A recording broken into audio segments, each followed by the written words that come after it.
राहुल गांधी का एक क्लासमेट है जो बीते कुछ दिनों से एक अलग सा पागलपन लेकर सड़क पर निकल पड़ा है। यह पागलपन है कांग्रेस को मजबूत करने का। यह पागलपन है भारतीय जनता पार्टी और उसकी विभाजनकारी नीतियों को मुंहतोड़ जवाब देने का। और साथ ही साथ पते की बात यह कि यह पागलपन है उन तमाम स्लीपर सेल्स, उन तमाम छत्रपों को मुंहतोड़ जवाब देने का भी जो लगातार कांग्रेस को दीमक की तरह खोखला कर रहे हैं। संभवतः आप समझ गए होंगे मैं किसका जिक्र कर रहा हूं, नहीं समझे तो वो अब समझ जाएंगे। लेकिन यकीन मानिए, एक बयान गूंजा, कई लोग उसकी यात्रा में शामिल हुए और आलम यह कि आज की तारीख में राहुल गांधी के इस क्लासमेट ने अब जाकर ऐसा कहा जा सकता है कि स्लीपर सेल की हेकड़ी निकाल दी है। गद्दारों की पोल वो हर गुजरते दिन के साथ खोलता नजर आ रहा है। नमस्कार, मैं स्वप्निल और आप मुद्दा देख रहे हैं। दोस्तों, आगे बढ़ें उससे पहले वही छोटी सी अपील। मुद्दा इन दिनों एक गंभीर आर्थिक संकट से जूझ रहा है। एक तरफ हमारे मेन बैंक अकाउंट्स फ्रीज चल रहे हैं, तो दूसरी तरफ हमारे 28 साल पुराने चैनल को हमसे लंबे समय तक छीन कर रखा गया था। ऐसे में मुद्दा को डे टू डे ऑपरेशंस में कुछ मुश्किलों का सामना करना पड़ रहा है। लिहाजा यदि आप चाहें तो स्क्रीन पर दिख रहे QR कोड या फिर के नीचे दिख रहे UPI नंबर के जरिए मुद्दा की छोटी छोटी मदद जरूर कीजिएगा। अब आगे बढ़ते हैं और सबसे पहले मैं आपको एक बयान सुनाना चाहता हूं। इसके बाद एक बयान और आपको जरूर सुनाऊंगा, लेकिन सबसे पहले एक बयान सुनिए जिस बयान के जरिए आज की तारीख में इस एक कांग्रेस के नेता ने, कांग्रेस के एक प्रत्याशी ने जो महज 30-32 वोटों से हारा था, जिसका मामला अभी भी हाई कोर्ट में चल रहा है, पेंडिंग है, उसने कैसे क्षेत्रीय छत्रपों की हेकड़े निकाल दी। कुछ लोग कबूतर की तरह आंख मूंद के बैठे हैं, वो सोच रहे हैं कि नहीं कुछ नहीं हो रहा, उनको भी मुबारक है, क्योंकि उन्होंने जो अपनी बयानबाजी करी हमको उससे बहुत फायदा हुआ। जब तक यात्रा शुरू नहीं हुई थी उससे पहले बड़े शुरू हो गए थे, तो हमारा प्रचार तो उन्हीं ने कर दिया था तो, क्योंकि हमारे पास तो मीडिया वगैरह है नहीं, क्योंकि मीडिया के लिए पैसे चाहिए होते हैं, वो सारे साधन संपन्न है। तो सारे जो बयान भी देते थे सारे छपाया करते थे चारों तरफ। किसी का यदि विरोध होता है तो इसका मतलब उसके अंदर कुछ बल पैदा होने लग रहा है, और हमारा विरोध तो हमारे शुरू होने से पहले ही शुरू हो गया था। और दुख की बात यह है कि वो विरोध बीजेपी वाले नहीं कर रहे थे, वो अपने आड़े कर रहे थे। कि हमारी इस यात्रा से सामाजिक तौर पे और विशेष तौर पे राजनीतिक तौर पे कांग्रेस को बल मिलने लग रहा है, इसमें मुझे कोई शक नहीं बचा है। जी हां, सुना आपने। खुले तौर पे इसे एक ऐलान के तौर पर देखा जाना चाहिए, एक ऐसा ऐलान जिसमें वो बता रहा है कि आज की तारीख में कांग्रेस को उसकी यात्रा मजबूत कर रही है। लेकिन जो लोग इस यात्रा में शामिल नहीं हो रहे, वो लोग क्यों नहीं हो रहे, ये वही जाने। हालांकि मैं आपको ये भी बता देना चाहता हूं कि इस यात्रा में कौन कौन से लोग अब तक शामिल हो चुके हैं। लेकिन उससे पहले मैं आपको एक और बयान सुना देना चाहता हूं। सुनिए जरा कैप्टन अजय यादव। चलेंगे इनके और इनका जोश बढ़ाएंगे। मैं इनका पुनः स्वागत करता हूं और मैं इनको आशीर्वाद ही दे सकता हूं कि ये बहुत आगे बढ़ेंगे, बहुत आगे बढ़ेंगे। क्योंकि ये सोच अभी से रखना कि भी पूरे हरियाणा में हर हल्के में जाऊंगा मैं, यानी कि हर हल्के में इनकी अब मौजूदगी हो जाएगी अभी से ही, और आने वाले समय में जो है ये बहुत काम आएगी। ये कोई छोटा काम नहीं है, बहुत बड़ा काम है। यानी कि मतलब कि कोई सोचता ही नहीं है कि मैं 90 हल्के में जाऊंगा, तो ये 90 हल्के में जो जा रहे हैं, इसके लिए मैं इनको मुबारकबाद देता हूं और इनको जो है इनकी यात्रा का शुभकामनाएं देता हूं। और बहुत मेहनत और लगन से ये काम कर रहे हैं। तकरीबन जो है 40 एक हल्के तो कर लिए आपने, 27 हल्के कर लिए हैं, तो बाकी भी हो जाएंगे। और भाई हमारे तो पूरा साथ है, इनके साथ है, हम पूरे डट के साथ हैं। ठीक है जी हां, सुना आपने कैप्टन अजय यादव को। संभवतः आप राहुल गांधी के इस क्लासमेट को भी पहचान गए होंगे। नाम है वृजेंद्र सिंह। पूर्व कैबिनेट मंत्री रहे, वीरेंद्र सिंह के बेटे वृजेंद्र सिंह आईएएस ऑफिसर भी रहे, राहुल गांधी के क्लासमेट भी रहे, और इतना ही नहीं, भारतीय जनता पार्टी के सांसद भी रहे। और भारतीय जनता पार्टी से उनका मोहभंग बड़ा जल्दी हो गया। और मोहभंग क्यों हुआ, इसके बारे में विस्तार से जब भी बृजेंद्र सिंह से चर्चा की जाती है तो वो सीधे तौर पे एक बात कहते हुए नजर आते हैं। वो सीधे तौर पे ये कहते हैं कि दरअसल भारतीय जनता पार्टी में मैं शुरू से लेकर अंत तक हमेशा ही खुद को मिसफिट माना करता था। पूछा जाता है क्यों, तो वो सीधे तौर पे जवाब देते हैं कि ऐसा इसलिए क्योंकि भारतीय जनता पार्टी लगातार विभाजनकारी नीति अपनाती है, जबकि हमारी विचारधारा, हमारी आइडियोलॉजी में ये विभाजन शब्द, इससे बड़ी दूरी है।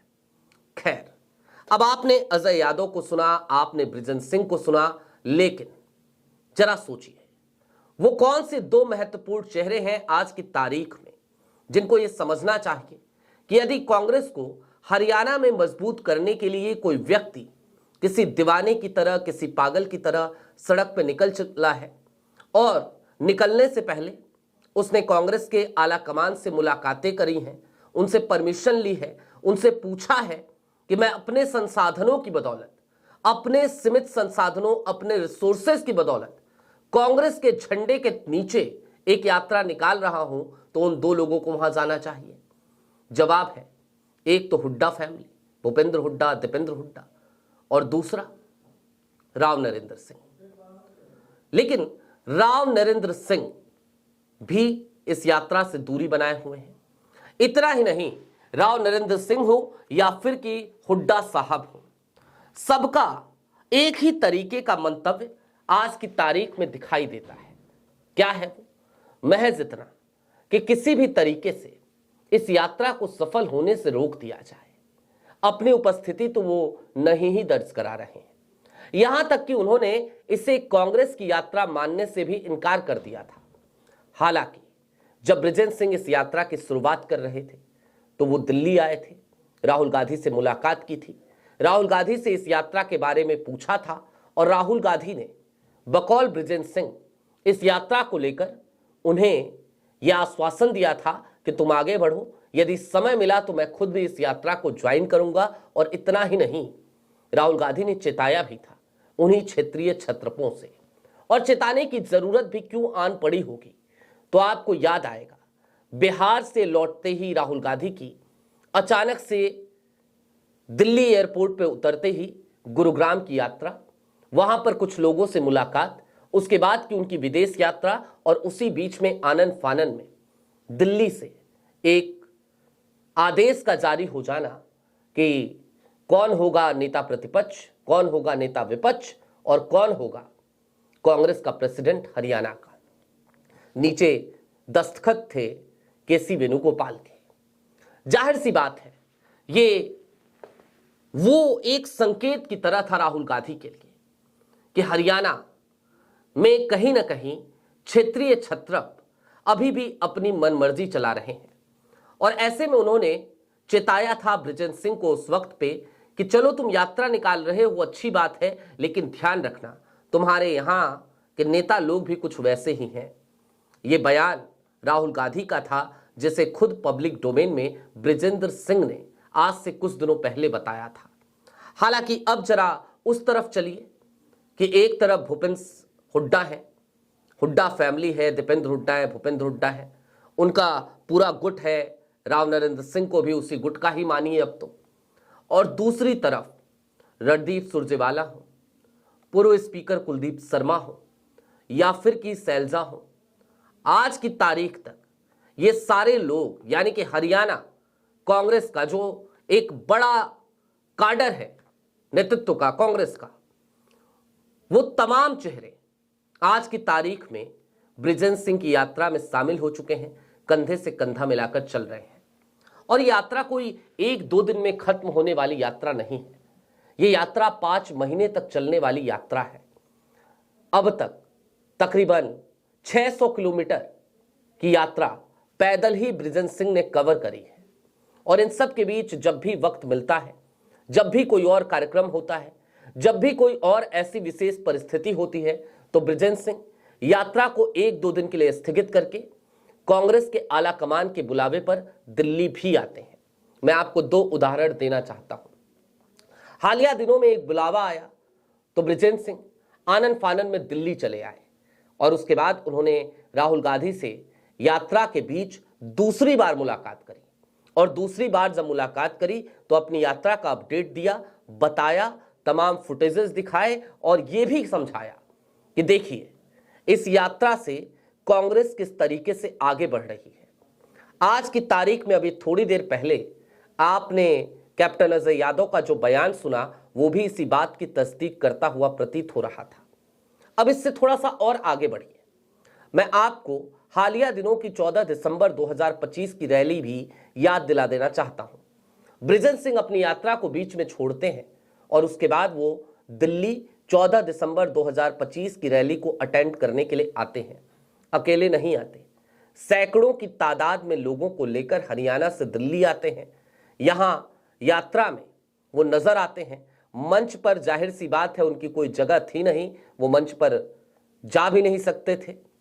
वो आम लोगों के बीच खड़े होकर उस यात्रा के दरमियान की तमाम थकावटों के बीच 6-6.5 लाख की भीड़ में पैदल चलते हुए उस यात्रा की थकावट को भूलकर उस रैली में ना सिर्फ खड़े हुए बल्कि वहां पर वो नारे लगाते हुए नजर आए थे। कुछ मीडिया बाइट्स जरूर उन्होंने दी, लेकिन इससे ज्यादा कुछ कहने से इनकार कर दिया। जब भी कोई नेता इस तरीके से अपनी पार्टी के लिए समर्पित होकर काम करता हुआ नजर आता है, कांग्रेस में खास तौर पर, तो हमें लगता है कि ऐसा क्या है कि कांग्रेस के आला कमान को उसकी तपस्या नजर नहीं आती। हालांकि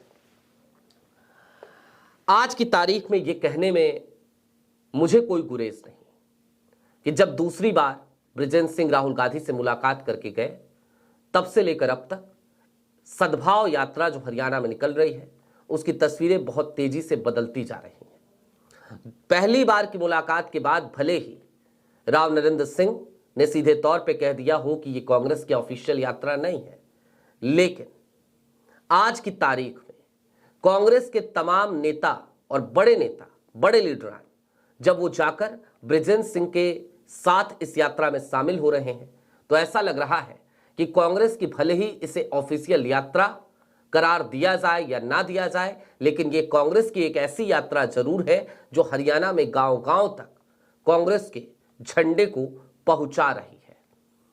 बशर्ते ये जो स्लीपर सेल है, ये जो दीमक की तरह कांग्रेस को खोखला करने वाले लोग हैं, ये कम से कम अपनी आदतों से बाज आए।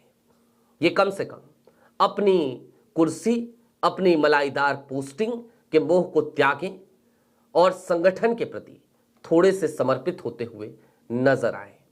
आपकी क्या राय है हमें कमेंट बॉक्स में जरूर बताइएगा। अभी के लिए दीजिए इजाजत। ऐसे ही तमाम अपडेट्स, तमाम डेवलपमेंट्स के लिए जुड़े रहिए मुद्दा के साथ। चलते चलते फिर वही अपील, चैनल पे नए हो तो सब्सक्राइब करते हुए जाइएगा, सक्षम हो तो छोटी छोटी मदद मुद्दा की जरूर कीजिएगा। बहुत शुक्रिया।